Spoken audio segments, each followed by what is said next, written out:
That is a BMW 3 Series. Yep, the rivals to the BMW 3 Series are things like the Audi A4, Mercedes-Benz C-Class, but this is not an ordinary BMW 3 Series. No, this is a plug-in hybrid BMW 3 Series. It's called the BMW 330e M Sport. That's right, it's got a petrol engine and an electric motor, and you plug it in to charge it. Now I know what you're thinking, shut up and take my pesos. Put them away, put your pesos back inside your pocket, because I'm going to tell you exactly how much fuel you really will use in this video, along with everything else like practicality, what it costs and what it's like to drive. Okay? Now if you want to read the full review, go to carsguide.com.au and give us a like and subscribe. Are you still here? That's good. That's really good. Look, I know that I was going to talk about fuel economy, but what I really want to talk about first is price. It puts it all in context. Now, the BMW 330e M Sport lists for $97,400.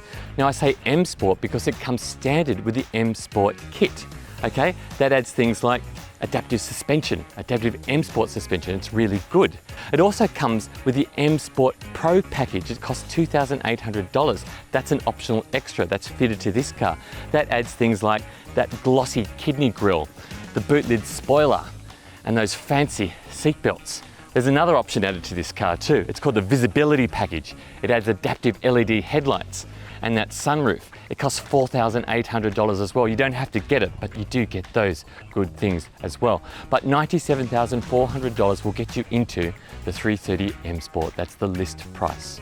Along with that M Sport pack, also coming standard is a head-up display, the 12.3-inch digital instrument panel, a 14.9-inch media screen with sat-nav, Apple CarPlay and Android Auto.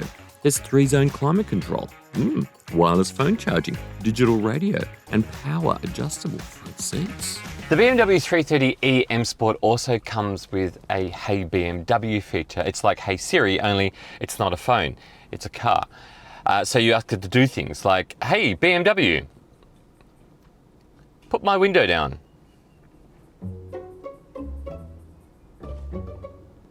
Hey BMW, put my window down. Please try once again. Hey BMW, can you put my window down? Please? Pretty please? Hey, there we go. You just have to be polite. Hey BMW, what's the meaning to life? Driving pleasure. There you go. Now, do I think the BMW 330e M Sport is good value for money? The answer is no, not really. Now, that's not because it doesn't come with a lot of features. It does. It comes with stacks of features. The thing is that for $4,000 less, you can have all those same features on the BMW 330i, which is just a straight petrol model. Look, it's not that BMW is charging you a lot of money for the hybrid version. They're charging you $4,000 more than the petrol version. It's just that it could be a better hybrid. All BMW 330es come with one of these. It's a 2-litre 4-cylinder petrol engine. They also come with an electric motor. That's right. And together, they produce 215 kilowatts and 420 newton meters. That's pretty good. Under there as well is an 8-speed automatic transmission that sends the drive all the way back there to the rear wheels. That's all good. Tell you what's not good. It's down here. I'll show you. Down here. Okay, so this is where you charge it, and you actually don't need a fancy wall unit for your home, and you don't really even need to take it to a public charging station. You can, but that'll plug into your home power point, and that plugs into the car just like that. Now, it takes about 6 hours to charge the batteries, but the problem is you only get about, in an ideal world, 57 kilometers of driving electric range. And when you hit the highway, like a motorway, on a 100k trip, that range all disappears really quickly, quicker than your money at the horse races. So that's the issue here. If you're driving it to and from work and work's only 20 k's away, then you could ideally drive to and from work just on electric charge alone. But in the real world, where we do trips, especially in Australia, which go longer than 57 kilometers, that disappears really quickly. Now, on a full charge, your fuel economy BMW says is 2.5 litres per 100 kilometres, which sounds outstanding. It is outstanding, and you will get that as long as you have a full charge. But as soon as this runs out of charge, you're lugging around really heavy batteries and your fuel economy goes through the roof. So after a week of driving, the fuel economy you see on your screen now is what we got on our own test, which is not really good enough. On top of that, this car doesn't do a very good job of recharging its own battery on its own. Now, the Mitsubishi Outlander plug-in hybrid electric vehicle does an excellent job of recharging its battery, and this one, this 330e M Sport, doesn't do anywhere near as good a job. So that's my issue here. The engine's good, the electric motor's really good, but on the whole, it's not a very good plug-in hybrid. Sorry, car.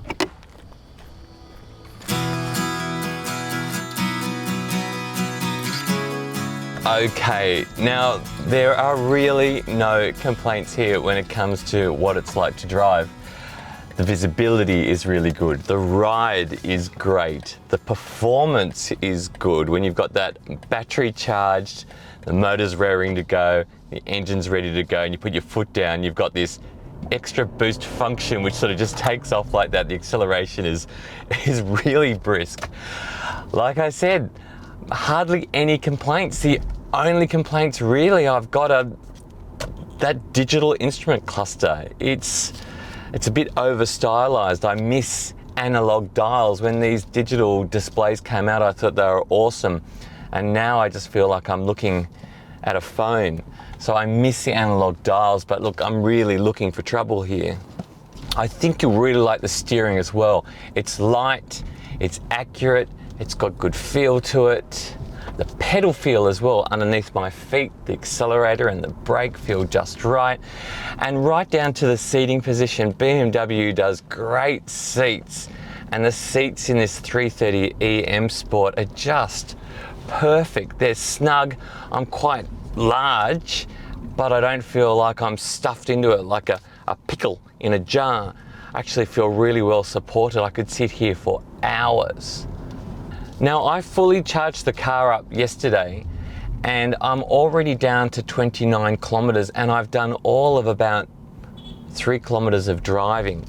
And that's because I've had the aircon on. It's a hot day, sorry, climate control on. It's a hot day. And as you turn that climate control up, and you even turn that fan up, it's 29 now. And if I turn the temperature down, it will start to drop. My range will start to drop. So I put that down, it's 29, and we're starting to see it drop now. So that's a thing to keep in mind with not just hybrid vehicles, but with electric cars in general, especially in Australia in summer.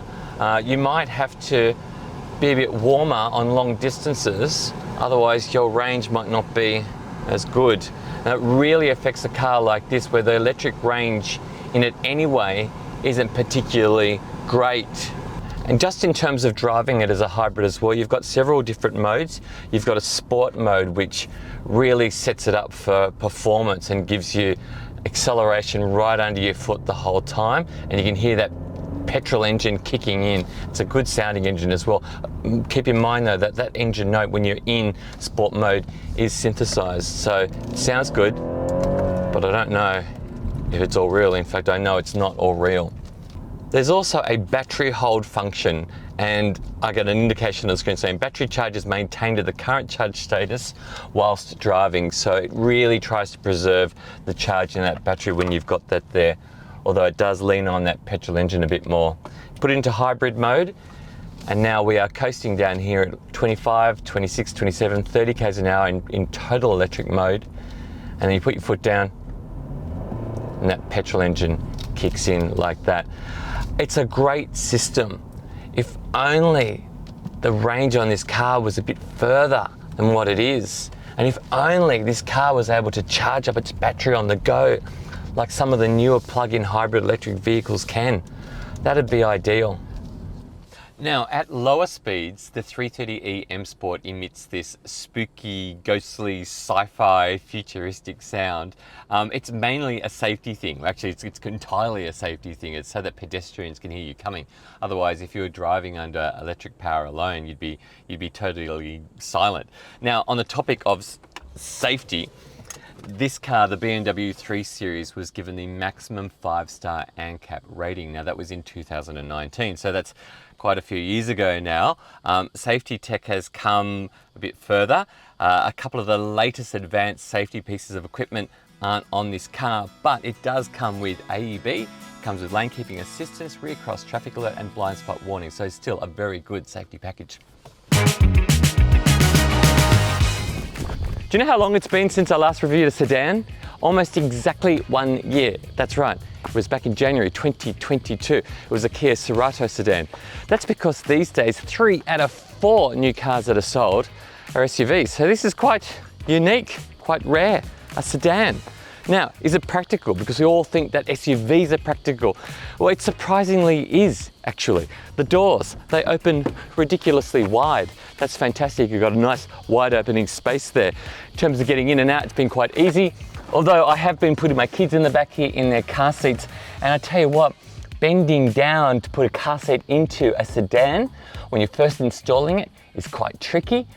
And also putting your kids into them sometimes, especially little bubbers. Now I'm gonna sit behind my driving position there, which means climbing over this gigantic hump in the middle of the car. This is actually the transmission tunnel because it's a rear wheel drive, so you've got a gigantic hump to get over. So if you pick the center seat, you are really picking the short straw. Now, sitting behind my driving position, that's where I sit. I've got that much room there, which is pretty darn good. And headroom back here is also excellent as well. Now, as for cabin storage, in this fold down armrest here, you've got 2 cup holders there.